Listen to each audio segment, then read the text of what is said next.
Hello বন্ধুরা, কেমন আছেন সবাই? আশা করছি সকলেই ভালো আছেন। তো বন্ধুরা, আজকে তোমাদের জন্য নিয়ে এলাম খুবই মজাদার একটি ঘটনা। তাই ভিডিওটা শুরু থেকে শেষ অবধি দেখবেন। আশা করছি অনেক মজা পাবেন। এবার আসল ঘটনায় আসা যাক। আমাদের বাড়ির কাজের মেয়েটি খুব সুন্দর ছিল। সে খুব সেজেগুজে আমাদের বাড়িতে আসতো এবং ঘরের সব কাজ সেরে দাদুর ঘরে চলে যেত। আর ঘরের ভিতর থেকে তালা লাগিয়ে দিত। আর 2 ঘন্টা পর ঘর থেকে বের হতো। আমরাও চুপচাপ থাকতাম, কারণ দাদুকে খাট থেকে তোলা যেত না। একদিন আমি সেই মেয়েটির বদলে দাদুর ঘরে গেলাম, এবং দাদু আমার সাথে যা করল, আমার তখন দম বন্ধ হয়ে যাওয়ার মতো অবস্থা হলো। আমার নাম সোনালি। আমরা সবাই একই বাড়িতে থাকতাম। এটা আমাদের পুরনো বাড়ি। এখানে আমার 3 কাকা থাকতেন একসাথে, কিন্তু 2 কাকা মারা গেলেন। তাই শুধু আমার বাবা বেঁচে ছিলেন। আর আমার দাদু বেঁচে ছিলেন, যার হুকুমে বাড়িতে চলত। আমাদের বাড়িতে সব জিনিস যেন সুযোগ হিসেবে আসত। চাকুরি ছিল, ধন সম্পদ ছিল, কিন্তু সেই এক যে কাজের মেয়ে ছিল, সে ছিল সবচেয়ে সুন্দরী। তার নাম ছিল চাঁদনি। সে বলতো আমার আসল নাম রুমালি, কিন্তু আমি আমার নাম বদলে চাঁদনি রাখলাম, কারণ রুমালি নামটা আমার ভালো লাগে না। আমার মতো সুন্দরী মেয়ের নাম চাঁদনি হওয়া উচিত। সে ছিল তো সুন্দরী কাজের মেয়ে, কিন্তু তার মনোভাব ছিল রাজরানীর মতো। সে যেন খুব বিরক্ত হয়ে থাকত, এবং তার পিছনে ছিল আমার দাদুর হাত, কারণ সে আমার দাদুর খুব প্রিয় ছিল। সে আমার দাদুর সব কাজ করত। আমার দাদু তো বিছানা থেকে উঠতে পারতেন না। দাদু এত বয়স্ক যে তাকে খাওয়ানো, ওষুধ দেওয়া, পা টিপে দেওয়া, ঘর পরিষ্কার করা সব সেই মেয়েটি করত। যখন দাদু একা বসে থাকত, তখন তার পাশে বসে তারা গল্প করত। এসবই ছিল কাজের মেয়েটির কাজ। বাবা বলতেন, তাহলে তোমাদের থেকে কি লাভ? দাদুর যা বয়স, তোমাদের তো তার সাথে বসে তার সাথে কথা বলা, তার যত্ন করা এবং তার সেবা করা উচিত। কাল যখন তিনি এই পৃথিবী ছেড়ে চলে যাবেন এবং নিজের সমস্ত সম্পদ মেয়েটির নামে করে দেবেন, তখন এটি একটি অত্যন্ত গুরুত্বপূর্ণ বিষয়।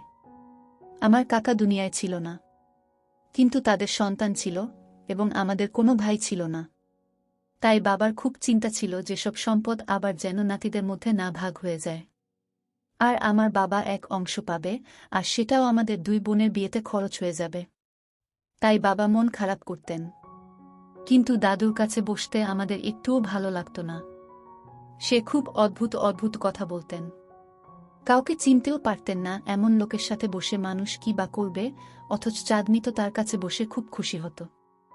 চাঁদনি যখন দাদু ঘরে থাকত, তখন ঘর থেকে হাসির শব্দ শোনা যেত। একদিন সে ভিতরে বসেছিল, আমি ও ভিতরে গেলাম।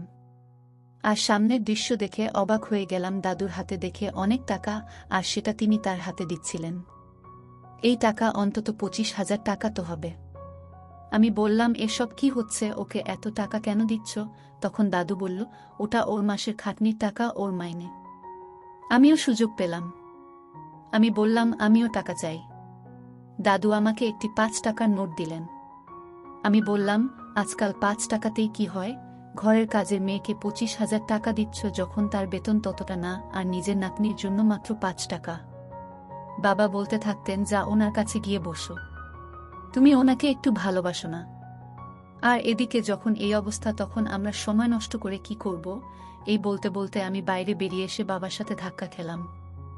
বাবা তখন বললেন, কোথা থেকে এরকম পাগলের মতো হয়ে আসছো? তোমার মন কোথায় থাকে? আমি তাকে পুরো ব্যাপারটা বললাম।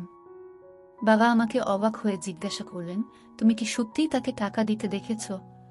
আমি বললাম, হ্যাঁ, আমি নিজের চোখে দেখেছি যে চাঁদনিকে দাদু টাকা দিচ্ছেন এবং বলছেন এটা তার বেতন। দাদা বললেন, প্রথম কথা হলো, বেতন দেওয়া তো এখনো সময় আসেনি, কারণ আজ 13 তারিখ। মাসের মাঝে আমি কোনো চাকরকে বেতনের টাকা দিই না। দ্বিতীয়ত, তার আগে যে বেতন দেওয়া হয় সেটার পরিমাণ শুধুমাত্র 10,000 টাকা। ওকে বা 25,000 কেন দিল? বাবা ভীষণ রেগে গেলেন এবং দাদু ঘুরে গেলেন। আমিও তাদের কথা শুনতে লাগলাম। দাদু বললেন, বিচারের ঘরে কোনো অসুবিধা আছে, আর ওর মা অসুস্থ, তাই ওকে আমি টাকা দিয়েছি।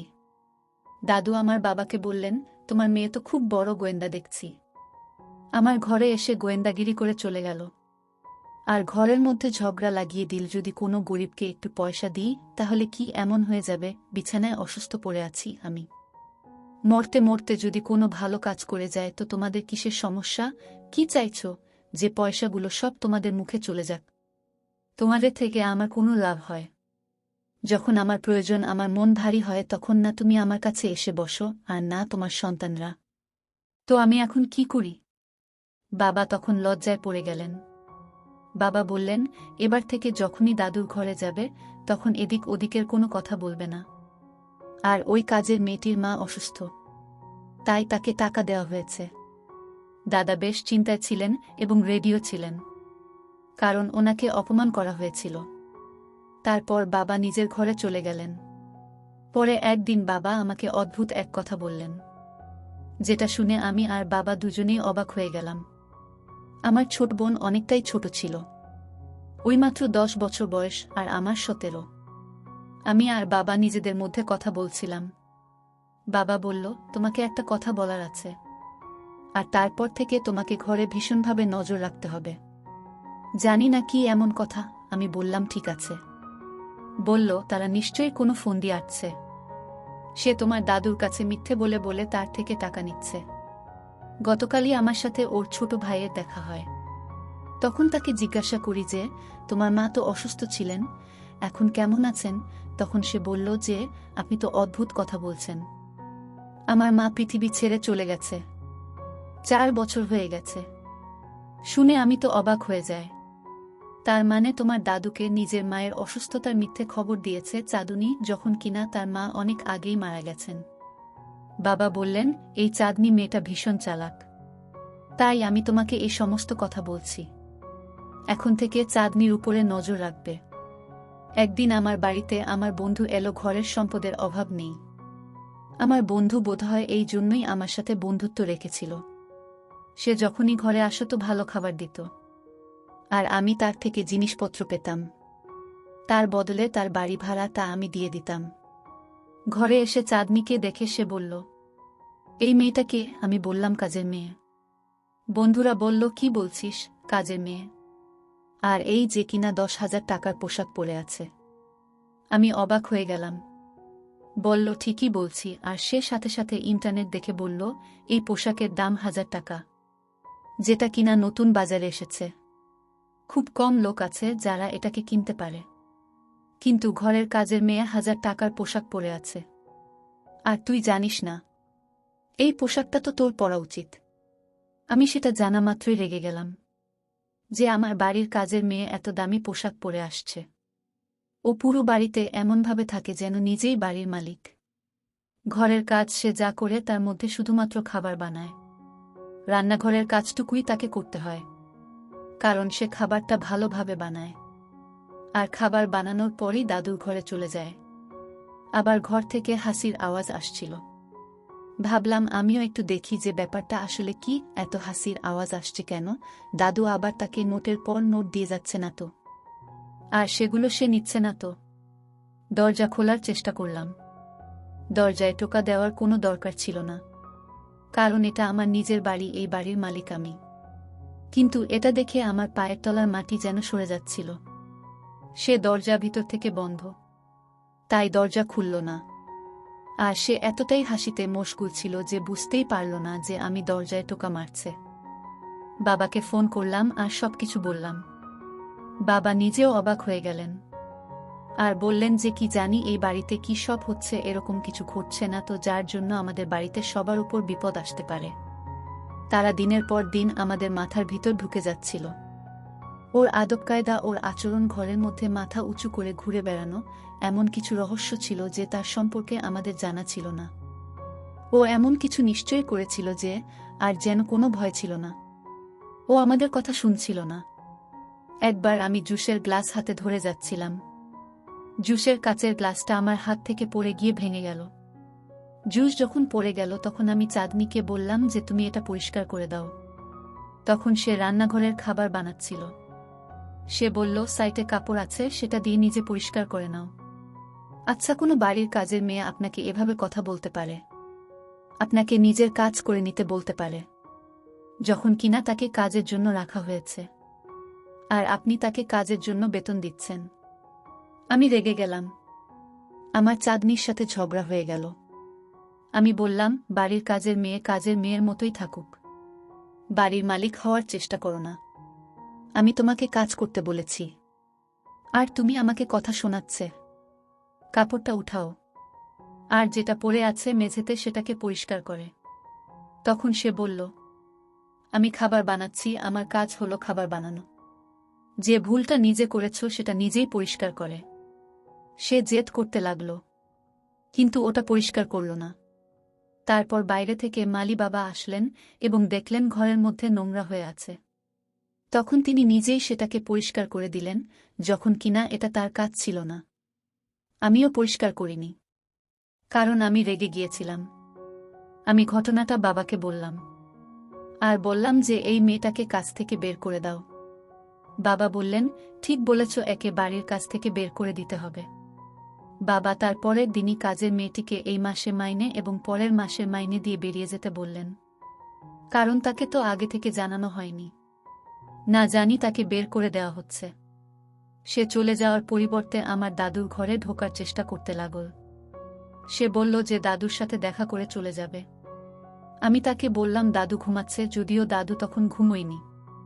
তখন সে বাহানা করতে লাগল যে তার কোনো জিনিস ওখানে পড়ে আছে। আমি বললাম, আমায় বলো, আমি নিয়ে আসছি। আসলে কিছুই পড়েছিল না। সে চাইছিল আসলে দাদুর ঘরে ঢুকতে, কিন্তু আমাদের বাবা মেয়ের ওর আচরণ সম্পর্কে জ্ঞান হয়ে গিয়েছিল। তাই আমার সামনে দাঁড়িয়ে রইলাম। আমরা বললাম, নিজেদের জিনিসপত্র ওঠাও আর বেরিয়ে যাও ঘর থেকে। তারপর সে চলে গেল। আমি সুখের নিঃশ্বাস নিলাম আর ভাবলাম যে এই কাজটা তো আমরা আরও আগেই করতে পারতাম। কাজে মেয়েটা তো আমাদের কোনো আত্মীয় ছিল না যে তাকে যেতে বলতে অসুবিধা হতো বা তাকে যেতে বলতে কোনো ফন্দি করতে হতো। চাকর তো যে কেউ আসতে থাকে। বাবা বললেন যে কোনো ভালো কাজের লোক খুঁজতে হবে, যে কিনা ভালো খাবার বানাতে পারে। কোনো বয়স্ক মহিলাকে খুঁজে নিয়ে আসতে হবে, যার কাজই হবে খাবার বানানো। আমাদের এই রকম কাজের মেয়ে চাই না। তার আগে ঘর থেকে তাড়িয়ে আমি ভীষণ খুশি ছিলাম, কিন্তু ঘর থেকে এসে গিয়েছিল মাত্র কয়েক ঘন্টায় হয়েছিল। আর রাত হওয়ার সাথে সাথে দাদুর শরীর ভীষণ খারাপ হতে লাগল। দাদু বললেন, বোধহয় তার যাওয়ার সময় এসে গেছে। বললেন, তাড়াতাড়ি এসো। আমরা সবাই দাদুর কাছে পৌঁছে তার মাথার কাছে বসে রইলাম। তিনি অনেকক্ষণ ধরে অঝরে কাঁদলেন এবং তিনি এমন করছিলেন যেন তার খুব ব্যথা হচ্ছিল। বাবা জিজ্ঞাসা করেছিলেন, কি হয়েছে, তোমার ব্যথা হচ্ছে? ডাক্তারকে ডেকে নিয়েছিলেন বাবা। ডাক্তার এসে গিয়েছিল, কাকার ছেলে মেয়েরাও এসে গিয়েছিল। সবাই দাদুর খাটের চারপাশে বসেছিল, দাদুকে দেখছিল। আমার দাদু ঘাটিতে ঘুমান। দাদু যখন মুখ খুললেন তখন ঘরে যারা ছিল সবাই অবাক হয়ে গিয়েছিল, কারণ উনি জিজ্ঞাসা করেছিলেন, চাঁদনি কোথায়? উনি বারবার এটাই জিজ্ঞাসা করছিলেন, আর আমরা চুপ করে গিয়েছিলাম। কাকিমাও জিজ্ঞাসা করতে লাগলেন, হ্যাঁ, কোথায় গেল সে? এই সময় তো ঘরেই থাকত সে। তখন আমার বাবা বললেন যে তাকে ঘরের কাছ থেকে বের করে দেওয়া হয়েছে। আমার বাবা এটুকুই বলেছিলেন, আর সাথে সাথে আমার দাদু আমার বাবার গলায় জোরে চেপে ধরে জিজ্ঞাসা করলেন, কাকে জিজ্ঞাসা করে তাকে ঘর থেকে বের করেছ? আমরা সবাই অবাক হয়ে গেলাম যে চাকরানির কাজ না করার সঙ্গে আপনার কি সম্পর্ক? আপনার যদি কোনো সমস্যা থাকে, কষ্ট থাকে, আপনি ডাক্তারকে বলুন। ডাক্তার সামনে দাঁড়িয়েছিলেন। তিনি তখন বলতে লাগলেন যে ডাক্তারের না, আমার চাঁদনিকে দরকার। এটা শোনা মাত্রই সবাই নিজের কানে হাত চাপা দিল। দাদু কি রকম কথা বলছিলেন? উনি মরণ মুহূর্তে এসব কি বলছেন? উনি এত চিৎকার করছিলেন, রাত্রি 12টা বেজে গিয়েছিল। আর উনি একভাবে চিৎকার করছিলেন, চাঁদনিকে নিয়ে এসো, চাঁদনিকে নিয়ে এসো, চাঁদনিকে নিয়ে এসো। বাধ্য হয়ে আমার বাবাকে যেতে হলো তার বাড়িতে। চাঁদনিকে সাথে করে নিয়ে বাবা আসেন। বাড়ি এসে বাবা বললেন যে সে ভীষণ মেজাজ দেখাচ্ছিল। সে বলেছিল যে আমি তো যাব না, তোমার বাবা মরে যাচ্ছে, তখন আমাকে নিতে এসেছ। এভাবে চাঁদ নিয়ে অনেক মেজাজ দেখিয়েছিল। চাঁদনি বাড়িতে আসার সাথে সাথেই দাদু ঠিক হয়ে গেল। সে দাদুর হাত ধরে বসে পড়েছিল। পরিবারের সমস্ত সদস্য অবাক হয়ে গিয়েছিল আর বলছিল যে ঘরে হচ্ছেটা কি, এই মহিলাকে এক্ষুনি ঘর থেকে বের করো। আমার বাবা বললেন, একই ঘর থেকে বের করে দিয়েছিলাম, তারপর যা হলো সেটা তো তোমাদের সামনে। এবার তোমরাই বলো যে আমি কি করি, আমি তো বিরক্ত হয়ে গিয়েছি। দাদুর সামনে বাবার মান সম্মানটা রইল না। দাদু তো বাবাকে এমনভাবে দেখছিলেন যেন তাকে মেরেই ফেলতেন। চাঁদনির মুখে ছিল খুশির আনন্দ। সে ভীষণ খুশি ছিল। দাদুর সাথে সাথে পয়সা বের করে তার হাতে দিলেন আর বললেন, আমি বেঁচে থাকতে তোমার রোজগার কখনো বন্ধ হবে না, কারণ আমি এখনো মরিনি। যারা চাইছে যে আমি মরে যাই তা শুনে নাও যে আমি সহজে মরব না। পানি মাথার উপর উঠে গিয়েছিল। এ তো ঘরের প্রত্যেক সদস্যের বোঝা হয়ে গিয়েছিল যে ঘরে হচ্ছেটা কি, একজন চাকরানির এমন একজন মানুষের কাছাকাছি যাওয়া যে কিনা নিজে ভীষণভাবে অসুস্থ আর যার সব সম্পত্তির মালিকও সে নিজেই। না, যা কিছুই হচ্ছিল একদম ভালো হচ্ছিল না। আমি এটা সবাইকে বলেছিলাম যে যখন চাঁদনি ঘরের ভিতরে যায় তখন ঘরের ভিতরে ছিটকিনি আটকে দেয়। সবাই নিজের হাত দিয়ে কান চাপা দিল আর বলল, আমাদের বাবা মৃত্যুর আগে আমাদেরকে লজ্জিত করে যাচ্ছেন। দরজা বন্ধ করার পেছনে কি কারণ হতে পারে? বাবা বললেন, তোমরা সবাই মিলে আমাকে সাহায্য করো। আমি তো নিজে যেটুকু করার করেছি। আর এদিকে তারা যখন চলে যাচ্ছিল তখন তার চোখে খুশি ছিল, কারণ সে জানত যে সে আবার ফিরে আসবে আর তাকে কেউ আটকাতে পারবে না। কিন্তু এ ব্যাপারটা আমি আমার হাতে নেওয়ার কথা ভেবে নিয়েছিলাম। আমি বললাম যে এবার আমি দেখব যে ঘরের মধ্যে ঠিক কি হয়। আমি একদিন তার কাপড় চুরি করলাম। আমি কাউকে বলিনি যে আমি আমার মাথার মধ্যে একটা প্ল্যান বানিয়েছি আর আমি সেটাই করব। কিন্তু আমি ভুল করলাম। আমার উচিত ছিল বাবাকে ব্যাপারটা বলা, কিন্তু বাবা কোনো দিন আমাকে এটা করতে দিতেন না। কিন্তু বাড়ির বড় মেয়ে হিসেবে আমি চেয়েছিলাম যে এই সমস্যার সমাধান করতে। আমি ঠিক করে নিয়েছিলাম যে আমি আসলে এটাই করতে চলেছি। একদিন তারা রান্নাঘরে দাঁড়িয়ে রান্না করছিল আর আমি আস্তে করে রান্নাঘরের দরজাটা বাইরে থেকে লক করলাম। আর মালি বাবাকে বলল, এই দরজাটা একদম খুলবেন না। মালি বাবা ছোট থেকেই আমার সাথে খেলতেন এবং আমি জানতাম যে উনি আমার কথা মানবেন। আমি নিজেই চাঁদনির জামাকাপড় পরে দাদুর ঘরে ঢুকে গেলাম এবং অন্য দিয়ে মাথাটা একটু ঢেকে রাখলাম। দাদুর ঘরে ঢুকতে দাদু আমাকে দেখে ভাবল যে আমি চাঁদনি। আমি ঘরে ঢুকে দরজা বন্ধ করে দিয়েছিলাম। দাদু বললেন, আরে তুমি তো আজকে বসে এসেছ, কি হয়েছে? আমি শুধুমাত্র মাথা নাড়লাম। এখন দাদু বললেন, তুমি এখন তাহলে বলবো, তুমি কি বহুবার প্র্যাকটিস করছো? আমি তখন গিয়ে তার খাটের কাছে বসে পড়লাম। আর তারপর যা হলো সেটা দেখে আমার প্রাণ বেরিয়ে যাচ্ছিল, কারণ উনি এমন কথা বলছিলেন। উনি বললেন, সেলিমের বোন না তুমি? সেলিম খুব তাড়াতাড়ি চলে আসবে। এরপর আমি তোমাদের বিয়ে দেব। আর এটা করানোর পরে আমি এই পৃথিবী থেকে যাব। তার আগে নয়। সেলিম অন্য কেউ ছিল না। আমার কাকার ছেলে ছিল, যার সাথে মনে হয় চাঁদনির কোনো চক্র চলছিল। আর এরা দুজন মনে হয় নিজেরা বিয়ে করতে চেয়েছিল। দাদু জানত যে চাঁদনি এই বাড়ির বউ হতে চলেছে, সেজন্যই তার আদব কায়দা বদলে গিয়েছিল। আমি আর কি করতাম? আমি দাদুকে বললাম যে তোমার জন্য আমি পানি নিয়ে আসছি। আমি গলার স্বর একটু বদলে নিয়েছিলাম আর সেখান থেকে বাইরে চলে এলাম। আমি জোরে জোরে নিঃশ্বাস নিচ্ছিলাম আর কেউ বুঝতেও পারেনি যে আমি কি করে এসেছি। আমি তাড়াতাড়ি জামাকাপড় বদলালাম আর মা বাবাকে জিজ্ঞাসা করলাম যে ও বুঝতে পারেনি তো।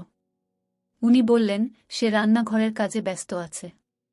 আমি রান্নাঘরের দরজার লোকটা এবার আস্তে করে খুলে দিলাম। আমি এত কিছু করে নিলাম কিন্তু কেউ বুঝতেও পারেনি। আমি আমার বাবার জন্য অপেক্ষা করতে লাগলাম। উনি কোনো একটা মিটিংয়ে ছিলেন। তারপর বাবার আকৃতি ফিরলেন।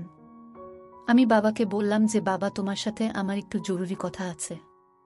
আমি যখন বাবাকে সব কথাগুলো বললাম বাবা অবাক হয়ে গেলেন। দাদু সমস্ত ব্যাপারটা বাড়ির সবাইকে বললেন। সেই কাকাকেও বললেন, যার ছেলে সেলিম। যখন তার মা জানতে পারলেন অবাক হয়ে গেলেন, কারণ উনি জানতেন না ব্যাপারটা। এরপর সেলিমকেও ডাকা হলো। সবাই মিলে সেই কাকিমার বাড়ি গেল। সেলিম বলেছিল আমি চাঁদনিকে ভালোবাসি এবং দাদু সেটা জানে, কিন্তু আপনারা আরও একটা ব্যাপার জানেন না। আর দাদু এটাও বলেছে যে আমাদের দুজনের বিয়েতে তিনি রাজি, আর দাদু বাঁচুক বা না বাঁচুক আমাদের বিয়ে হবে। সেটা দাদু এক জায়গায় লিখে রেখেছেন। সেলিম তো মজনু হয়ে গিয়েছিল। ও তো যেন পাগল হয়ে গিয়েছিল। ও তো আমাদের বাড়িতে আসা যাওয়া করত, কারণ সে আমার বাবার সাথে কাজ করত। আমাদের বাড়িতে এসে খাবারের জন্য আসত। আর সে কিনা চাঁদনিকে পছন্দ করেছিল। আমার তো রাগ হচ্ছিল। বাড়ির লোকজন বোঝাতে লাগলো যে ঘরের চাকরানিকে তুমি বিয়ে করবে, তুমি পাগল হয়ে গেছ। কিন্তু সেলিম বলল, চাকরি নেই তো কি হয়েছে, ও ভীষণ সুন্দর, আর আমি ওকে ভালোবাসি। আপনারা আমার কিচ্ছু করতে পারবেন না, কারণ দাদু আমার সাথে আছেন। সে দাদুর সাথে মিলেছিল, আর দাদু বলে দিয়েছিলেন যে এই সপ্তাহে ওদের দুজনের বিয়ে। আমার জীবনের কোনো ভরসা নেই, আর আমি ওদের দুজনের বিয়ে করে দিয়ে তবেই যাব। ওর বাবা নেই দুনিয়ায়। মা বেচারি আটকানোর অনেক চেষ্টা করলেন, কিন্তু তার চোখের সামনেই সেলিম আমাদের বুকে বিধল। আর ঘরবাড়ি সবকিছু সাজানো শুরু হলো, আর ওদের দুজনের বিয়ে হয়ে গেল। এরপর দাদু হঠাৎ এই দুনিয়া থেকে চলে গেলেন, আর সেজন্য আমরা সবাই উদাস ছিলাম। কিন্তু এই খবরটা আমাদের আরও বেশি বিরক্ত করেছিল যে দাদু তার সম্পত্তির একটা বড় অংশ চাঁদনির নামে করে গিয়েছে। আমরা সবাই বিরক্ত হয়েছিলাম যে আমাদের নিজেদের পরিবারের সদস্য ওর সাথে মিলেছিল। এই ব্যাপারে যখনই ভাবি তখনই মনে হয় যে আমাদের উচিত ছিল দাদুর সেবা করা। যদি আমরা দাদুর কাছে বসতাম, ওনার সহায় হতাম, তাহলে হয়তো ওনার আর কাউকে দরকার পড়ত না। জানি না আমাদের ভুল নাকি অন্য কারো, কিন্তু চাঁদনি আর সেলিম নিজের ভাগ্য চমকে দিয়েছিল। আর অনেকটা সম্পত্তির অংশ নিয়ে তারা চলে গেল শহরে। দাদু চলে গেল, আর দাদুর সম্পত্তির আমরা সেই পরিমাণ অংশ পেলাম যেটা দিয়ে আমাদের কোনো মতে জীবন চলবে। আর চাঁদনি এমনভাবে সমস্ত সম্পত্তি নিয়ে চলে গেল যে আমাদের সাথে কোনোদিন কথাও বলল না, আর আমাদের সাথে কখনো দেখা করল না। আমার বাবার শরীরও খারাপ থাকে আজকাল। উনি সেই ঘরেই থাকেন যে ঘরে আমার দাদু থাকতেন। আমি আমার বাবার ভীষণ খেয়াল রাখি, আর ওনার কাছে বসে থাকি, ওনার সাথে কথা বলি। উনি বলেন, কি জানি কার ভুল, কিন্তু যাই হলো ঠিক হলো না। ব্যাপারটার জন্য দুঃখ সারা জীবন থাকবে। আর আমাদের পুরো পরিবারের এই কথাটা মনে থাকবে যে আমাদের ঘরে কোনো এক সময় চাঁদনি নামের একটা মেয়ে এসেছিল, যে কিনা আমাদেরকে অপমান করে তবেই ছেলে ছিল। বন্ধুরা, আজকের ভিডিওতে এখানেই শেষ করলাম। অনেক কষ্ট করে ভিডিওটি আপনাদের জন্য বানিয়েছি। যদি ভিডিওটি আপনাদের ভালো লেগে থাকে তাহলে একটা লাইক করবেন এবং চ্যানেলটি সাবস্ক্রাইব করবেন, এই আশা ব্যক্ত রেখে আপনাদের কাছ থেকে বিদায় নিচ্ছি আমি কবিতা। দেখা হবে আগামীকালের নতুন কোনো ভিডিওতে। সে পর্যন্ত সবাই ভালো থাকুন, সুস্থ থাকুন। ধন্যবাদ।